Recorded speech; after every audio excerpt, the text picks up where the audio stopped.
Halo teman-teman, kembali lagi di channel iNetwork.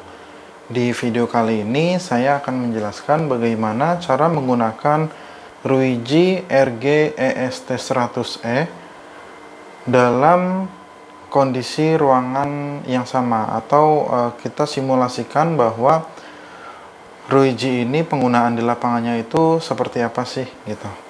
Nah, sebenarnya Ruigi ini sudah saya coba sebelumnya dan bisa saya simpulkan bahwa Ruigi RG EST100E ini dapat digunakan sebagai wireless bridge, atau bisa kita ibaratkan juga seperti mode WISP tapi tanpa konfigurasi. Artinya apa? Artinya Ruigi Reye RG EST100E ini bisa teman-teman gunakan ketika teman-teman tidak memungkinkan menarik kabel di suatu area, entah itu tertutup gedung atau tertutup barang-barang lain. Nah, teman-teman bisa menggunakan Ruigi Reye EST100E ini sebagai media jaringannya gitu. Oke, langsung saja saya akan menjelaskan satu-satu terkait device apa yang kita dapatkan di paket pembeliannya. Yang pertama adalah adaptor. Kita mendapatkan dua buah adaptor untuk masing-masing satu. Kemudian kita juga mendapatkan PoE injector. PoE injector ini bisa kita gunakan, bisa juga tidak kita gunakan. Karena apa? Karena di Ruigi Reye ini dia sudah terdapat port DC-nya. Jadi kita bisa langsung memasangkan adaptor 12 volt ini langsung ke unitnya. Seperti ini. Dan tentunya kita mendapatkan dua buah Ruigi RG EST100E. Dan ini diklaim bahwa Ruigi ini dapat menghubungkan 500 meter hingga 500 meter. Nah, di video kali ini saya hanya akan mendemonstrasikan bagaimana kedua alat ini bisa terhubung dan bagaimana mereka menyambungkan ke jaringan. Ini sama sekali belum saya konfigurasi, hanya saja saya sudah memastikan bahwa unit ini tidak perlu konfigurasi untuk menggunakannya. Jadi kita tidak perlu masuk ke portal Ruigi untuk melakukan konfigurasi di alat ini. Itulah kenapa di sini dijelaskan ada auto bridge pairing. Jadi tanpa kita melakukan pointing, itu dia sudah bisa langsung terkoneksi. Gitu. Baik. Ini akan saya pasangkan terlebih dahulu ke adaptor. Yang ini saya menggunakan adaptor. Dan yang satunya nanti saya akan menggunakan PoE. Nah, di sini sudah ada adaptornya. Saya sambungkan saja ke terminal yang di sebelah sini. Dan ini adalah kabel yang terhubung ke laptop saya. Saya akan pasangkan di port LAN 2. Karena port LAN satunya itu digunakan sebagai PoE. Nah, kalau kita perhatikan, LAN 1 itu untuk PoE, LAN 2 itu apabila teman-teman ingin menggunakan colokan DC langsung ke unitnya. Dan untuk yang sebelah sini, saya akan menggunakan PoE. Di sini saya ada satu kabel yang akan terhubung ke port PoE dari Ruigi RG EST100 ini. Kemudian kabelnya ini saya pasang ke PoE injector di bagian PoE. Dan tentu saya harus memasangkan juga ke listrik. Dan satu kabel lagi ini menuju uplink-nya. Saya colok ke bagian LAN dan saya akan memasangkan ke listriknya.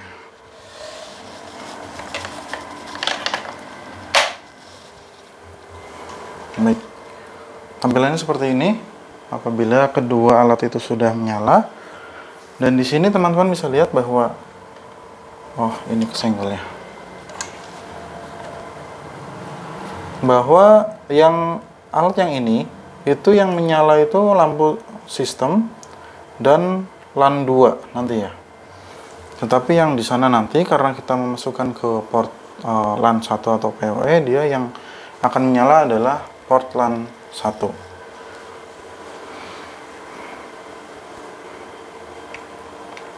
Ini tinggal kita tunggu saja. Ini tidak perlu bentuknya itu berhadapan, tapi bisa kita geletakkan saja gitu. Taruh saja, asalkan dia ketemu, wirelessnya itu ketemu, dia bakal auto firing. Jadi walaupun terhalang tembok, tadi sudah saya coba, walaupun dia terhalang tembok, asalkan kedua alat ini sudah bisa ketemu sinyalnya, mereka bisa langsung terhubung. Nah, seperti ini. Kalau sudah seperti ini, artinya mereka sudah bisa digunakan. Oke. Dan ini adalah laptop saya. Saya akan tes koneksinya.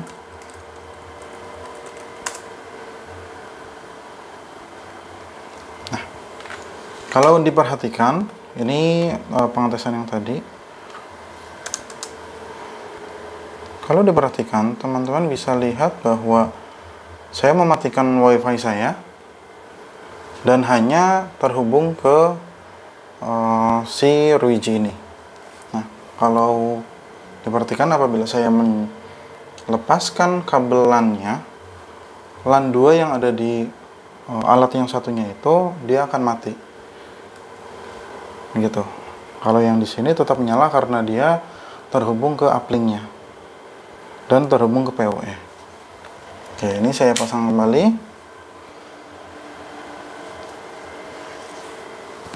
Nah, ini saya tadi ada monitoring ping juga, nah, langsung terhubung. Mari kita coba lagi untuk mematikan kedua device-nya, kemudian kita nyalakan secara bersamaan. Atau satu-satu dulu. Yang sebelah sana sudah saya matikan, kemudian saya akan mematikan yang sebelah sini. Oke, ini sudah mati dan saya akan menyalakan di bagian uplink-nya dulu.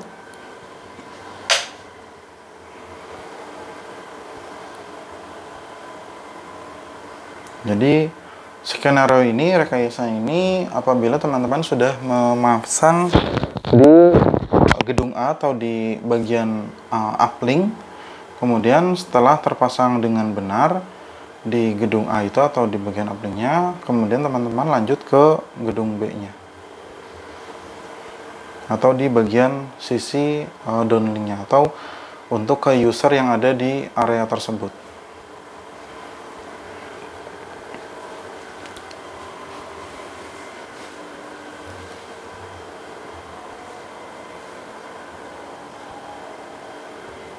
Baik, untuk indikator LAN dan indikator sistem itu sudah menyala, artinya dia sudah siap memancarkan WiFi.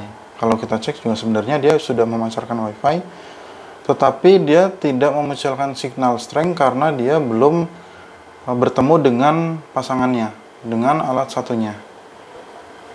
Dan ketika mereka sudah terhubung, baru indikator sinyal itu akan menyala.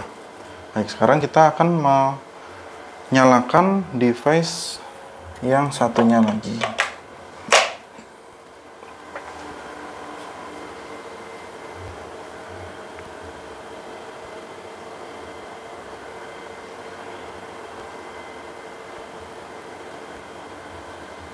Jadi sama sekali kita tidak perlu melakukan konfigurasi ya. Kita hanya memerlukan meletakkan atau memasang si perangkat ini ke poin A dan poin B.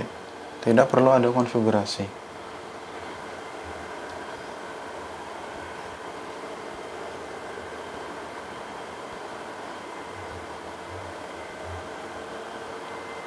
Baik, itu yang LAN 2 sudah menyala.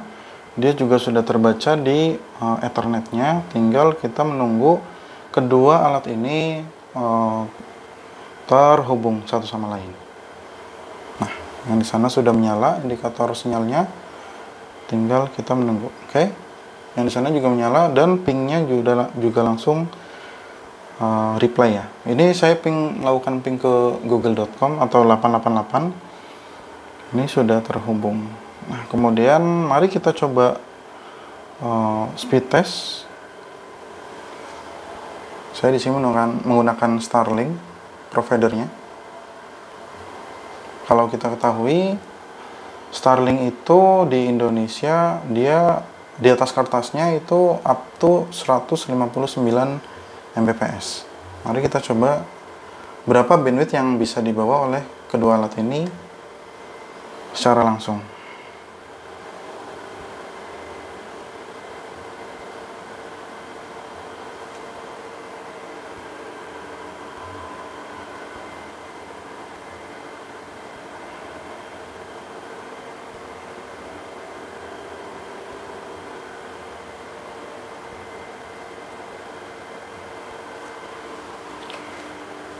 Ini kenapa saya bisa mendapatkan upload yang tinggi?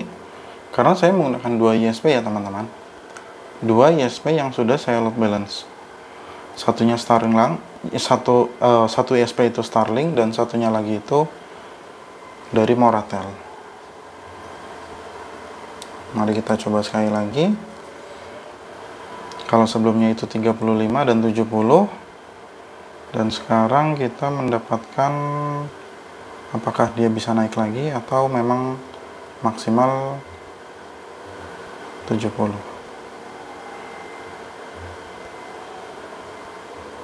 Nah, kita dapat di angka 58 Mbps.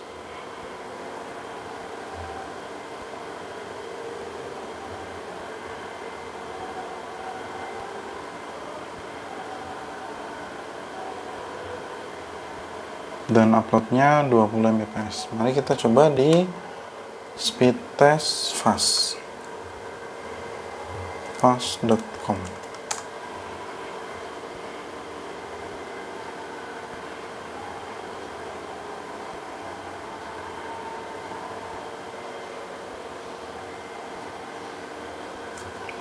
Untuk downloadnya kita dapat 35 Mbps.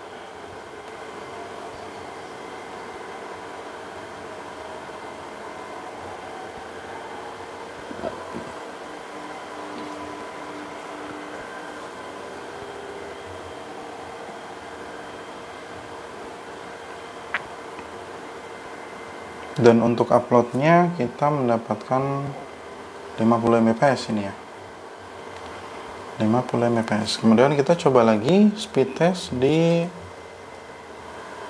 Npop.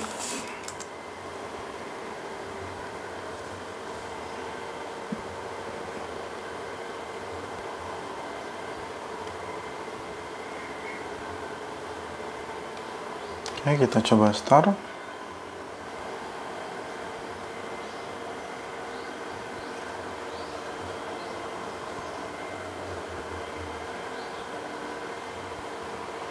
Ini naik turun karena memang jaringannya itu broadband, bukan yang dedicated.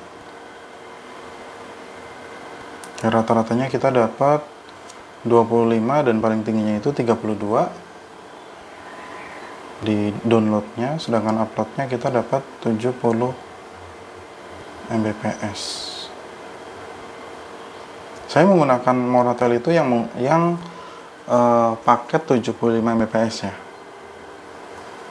Tapi di sini kita tidak sampai mentok di 75, dan bisa kita simpulkan bahwa Sriwijaya RG-EST100E ini maksimal bandwidth yang bisa dibawa itu sekitar 70 Mbps.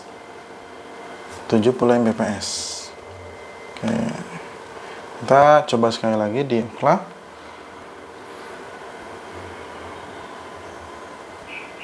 Ya, masih sama sekitar 50-an.